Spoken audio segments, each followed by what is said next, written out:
Então, nesse vídeo, nós vamos ver o capítulo 1, que trata da necessidade da devoção, que é apresentada por São Luís aqui nesse tratado. São Luís apresenta a necessidade dessa devoção a partir de dois princípios. O primeiro princípio é: Deus quis servir-se de Maria na encarnação. Ou seja, a participação de Nossa Senhora na história da salvação não é algo inescapável para Deus, não é uma coisa que Deus pensou assim, tem que ser por meio dela, não tem opção. Não, Deus tinha opção, Deus é absolutamente livre. E na sua absoluta liberdade, Deus quis utilizar-se daquela jovem que devia ter 12, 15 anos de idade na época que Jesus nasceu. E quis servir-se dela. Isso faz parte da história da salvação. Nós aprendemos dentro do cristianismo e também já antes no judaísmo, dos nossos irmãos mais velhos, que aquilo que Deus realiza na história da salvação, nada daquilo é por acaso. Não é por acaso, portanto, e não poderia ser, sobretudo, a escolha de quem seria a mãe de Deus. E é sobre essa verdade de fé, a Virgem Maria é de fato mãe de Deus, porque Jesus Cristo é verdadeiro Deus e verdadeiro homem. É sobre essa verdade de fé relacionada à maternidade de Maria Santíssima, maternidade divina dela, ela é mãe de Deus, que se constrói todo o edifício da espiritualidade do tratado. Ela é mãe de Deus. E isso aí já diz praticamente tudo. Primeiro princípio, Deus quis servir-se de Maria na encarnação, ou seja, Deus quis que Maria fosse mãe de Jesus Cristo. Ele, Deus e homem. Deus quis, portanto, que Maria fosse mãe de Deus, que se uniu tão intimamente a Deus. Foi por meio dela que Deus, digamos assim, assumiu a nossa carne, assumiu a nossa humanidade. Poderia talvez ser de outra forma. Jesus Cristo aparecer de uma forma misteriosa, do nada, ninguém saber quem são os seus pais, quem é a sua família. Mas Deus quis, na sua onipotência, na sua absoluta liberdade, quis servir-se de uma mulher, e de uma mulher específica para aquilo. Deus não escolhe ninguém de forma aleatória, quanto mais escolheria de uma forma aleatória a sua própria mãe, ou, no caso de Deus Pai, a mãe do seu próprio Filho, eterno, unigênito, que se encarnou para ser instrumento da nossa salvação, para gerar a nossa salvação. Ela se uniu tão intimamente a Ele, simplesmente pelo fato de ser mãe, mas além disso, por ser uma mãe cheia de virtudes, uma mãe toda santa, que se uniu intimamente, inclusive, ao sacrifício de seu filho. Estava lá, junto dele, aos pés da cruz. Estava lá, inclusive, quando ele já estava morto, quando o seu corpo foi retirado da cruz. Ela estava lá até o fim, de modo que ambos, Jesus e Maria, estavam lá presentes naquele sacrifício. Obviamente, a ação de Cristo é infinitamente maior e mais importante do que a dela, mas ela estava ali, sendo fiel até o fim, se unindo intimamente ao sacrifício salvífico do seu próprio Filho. Deus quis escolher Maria. Isso significa que a nossa intimidade com ela, de forma alguma, é um obstáculo ou uma ameaça à nossa intimidade com Deus. Pelo contrário, aquilo que São Luís ensina no tratado e aquilo que é o testemunho de tantos e tantos santos ao longo de toda a história da Igreja. Pelo contrário, quanto mais nós nos aproximamos dela, mais nós nos aproximamos de Deus. Longe de haver uma disputa, existe uma profunda conciliação. Quanto mais eu me aproximo da Virgem Maria, mais eu me aproximo de Deus. Quanto mais eu me dou a ela, mais eu me dou a Deus, porque ela é toda de Deus. Ela é mãe de Deus e é inteiramente para Deus. São Luís chega a dizer que o fato de Deus ter escolhido a Virgem Maria como mãe de Deus fez com que, inclusive, o Espírito Santo se tornasse fecundo. O Espírito Santo que, na eternidade, no seio da Trindade, ele não gera, mas ele gerou uma vida sendo o esposo da Virgem Maria. A partir do momento em que o Espírito Santo se torna esposo de Maria, ele se torna fecundo também. E isso para mostrar a fecundidade que existe a partir da vida desta que entre todas as criaturas se destaca, a Virgem Maria. Então, o primeiro princípio, Deus quis servir-se de Maria na encarnação. E o segundo princípio que mostra a necessidade dessa devoção, qual é? O segundo princípio é: Deus quis servir-se de Maria na santificação das almas, que é quase como uma consequência do primeiro princípio. Se o primeiro princípio diz que Deus quis se servir de Maria na encarnação, para que Deus se encarnou? Para nos salvar, para nos santificar. Então, Deus, no fim das contas, quis se servir de Maria para nos santificar, para santificar as almas. E aí, para que Deus pudesse realizar isso por meio dela, São Luís, ele usa uma expressão, uma imagem muito bonita. Ele diz que Deus reuniu todas as graças e chamou-as Maria. Ela é a reunião de todas as graças de Deus. Perceba, para que Deus se fizesse humano, a natureza divina, ela é incompatível com o pecado. Para que Deus se fizesse humano, se fizesse carne, era preciso que essa carne fosse isenta de qualquer tipo de pecado. Porque o pecado é contra a natureza divina, é inconciliável com a natureza divina. Deus, portanto, na sua divina providência, preservou a carne da Virgem Maria, preservou a sua humanidade, de modo que ela é imaculada desde a concepção, desde sempre. E ela, pela graça de Deus e pela sua virtude, ela se preservou santa, cheia de todas as virtudes. O próprio anjo, na famosa saudação angélica, diz para ela, que raritomene, ou seja, aquela que foi preenchida de todas as graças. Nós lembramos disso sempre que rezamos a Ave Maria. Ave Maria cheia de graça, porque todas as graças foram derramadas sobre aquela que recebeu a missão mais excelsa, mais sublime, entre todas as criaturas que existiram e existirão em todos os tempos. A missão de ser mãe de Deus. Como é que nós podemos dizer que essa criatura é uma criatura comum, igual às outras, simplesmente? Não.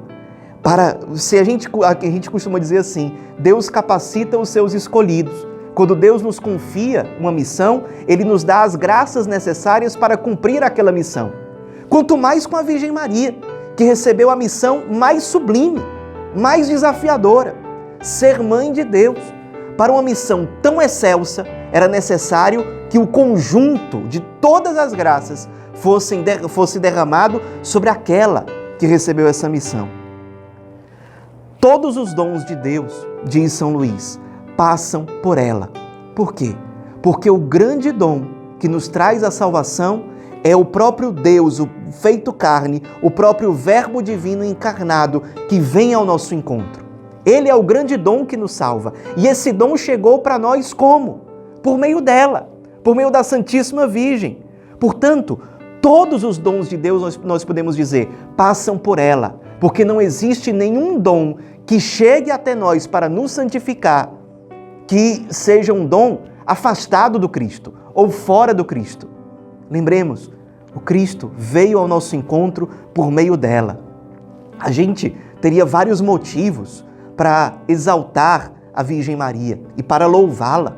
Sim, agora uma beleza que vem acompanhada com isso. Ela, como diz São Luís, quis ser pobre, humilde e escondida até ao nada. Nós não percebemos nos evangelhos a Virgem Maria exaltando a si mesma. Não percebemos a Virgem Maria com arrogância, com soberba. Pelo contrário, ela via os acontecimentos, escutava, guardava tudo no coração, silenciava, não queria aparecer mais do que os outros, não queria ocupar o lugar do seu filho, longe disso. Ela foi pobre, humilde, feliz. Junto com todas essas graças, vem uma profunda humildade. Na carta aos Hebreus, Deus nos diz o seguinte: o Cristo é o mesmo, ontem, hoje e sempre. Isso significa, como diz São Luís, que Cristo continua a ser no céu o Filho de Maria.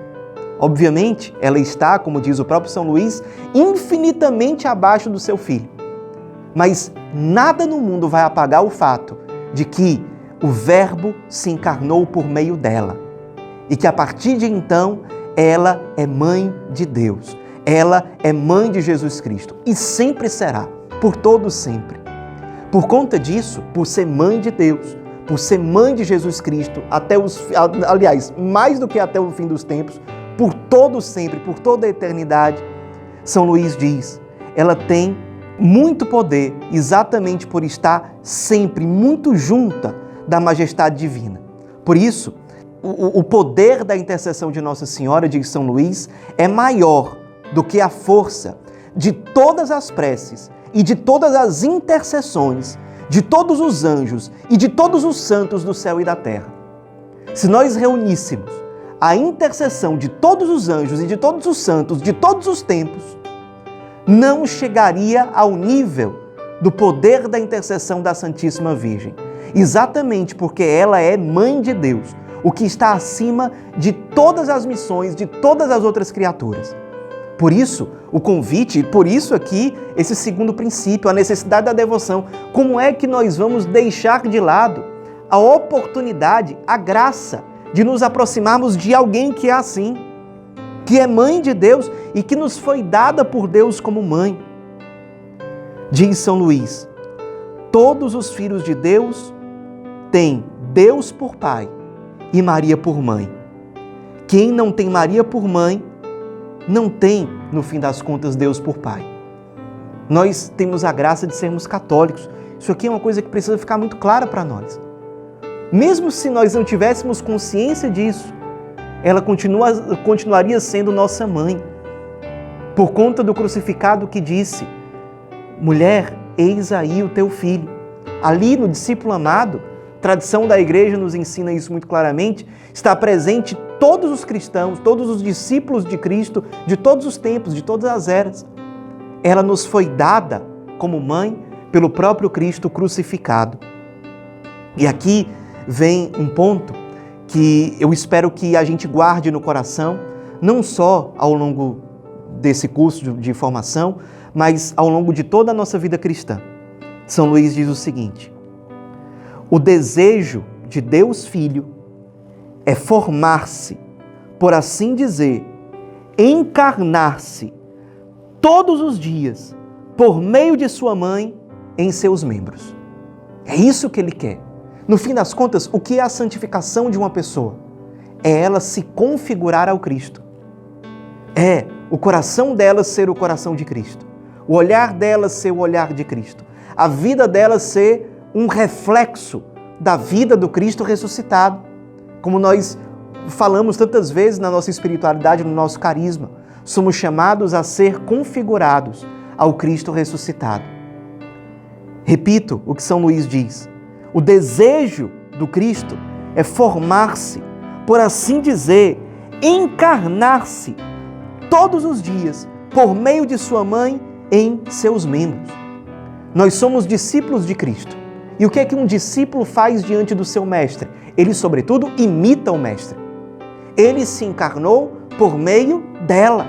Se nós queremos imitá-lo, somos chamados, portanto, a nos deixarmos que o Cristo se encarne em nós por meio dela. Passarmos, por assim dizer, pelo ventre dela, para que ela forme e gere o Cristo em nós. Já que ela é mãe de Deus, o que é o próprio dela? É gerar Jesus. Que ela possa, pela graça de Deus, pelo poder do Espírito, gerar Jesus em nós. Nós somos imitadores de Cristo, ou somos chamados a ser assim. E aí que aberração seria, diz São Luís, imaginar um corpo em que a cabeça nasce de uma mãe e o restante do corpo nasce de outro lugar ou de outra pessoa. Nós somos corpo de Cristo, nós que somos da igreja, somos membros de um único corpo que é o corpo de Cristo, o Cristo que é a cabeça desse corpo.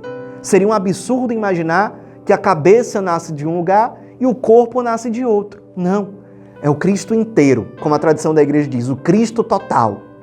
Cristo e aqueles que são inseridos nele para a salvação, para o paraíso eterno. O Cristo total, por inteiro, precisa se encarnar, ser gerado no ventre da Virgem Maria. Nós somos membros desse corpo. São Luís termina o capítulo 1 citando duas consequências desses dois princípios que nos mostram a necessidade dessa devoção. A primeira consequência é: Maria é a rainha dos corações. Se nós temos consciência desses dois princípios que São Luís nos ensina, primeira coisa prática que nós devemos realizar é permitir que ela, que é rainha do céu, seja a rainha do nosso coração. Assim, o paraíso começará a existir verdadeiramente na nossa alma, dentro de nós. E a partir de nós, da nossa vida doada, consumida, nos lugares onde nós estamos. Primeiro ponto, a Virgem Maria precisa reinar no meu coração. E quanto mais ela reinar no meu coração, mais eu serei de Deus. Mais Deus reinará na minha vida. Segunda consequência, Maria é necessária aos homens para chegarem no seu último fim. Qual é o último fim? Qual é a finalidade última da vida humana? É a salvação eterna. É a vida junto de Deus, dentro de Deus, por assim dizer, no paraíso. Maria é necessária, por quê? Qual é o nosso caminho para a salvação? Jesus Cristo. E Jesus Cristo chegou para nós por meio de quem? Por meio dela, porque Deus quis. Então, se a nossa salvação necessariamente passa por Cristo, podemos dizer, passa também por ela, como mãe de Deus, como mãe de Cristo. Tudo isso nos mostra a importância enorme dessa devoção que São Luís nos apresenta. Somos chamados, a partir de tudo isso que nós meditamos, a sermos verdadeiros devotos, ou seja, a nos entregarmos por inteiro e sem reservas a Jesus e Maria por meio desse caminho, desse itinerário que São Luís nos apresenta. Ele nos apresenta, inclusive, Nossa Senhora como a tesoureira de todos os bens de Deus. Por isso nós podemos confiar nela. Ela sabe como administrar os dons, as inúmeras graças que Deus confiou a ela. Inclusive sabe como utilizar com sabedoria todos esses dons e essas graças, tendo em vista a nossa salvação. Uma outra coisa interessante, o demônio tem o verdadeiro horror à Virgem Maria. Vocês imaginem a humilhação do demônio com toda a sua soberba em saber que ele é menor do que uma criatura humana. Uma criatura humana que é maior, inclusive, do que todos os anjos. Para ele é uma grande humilhação.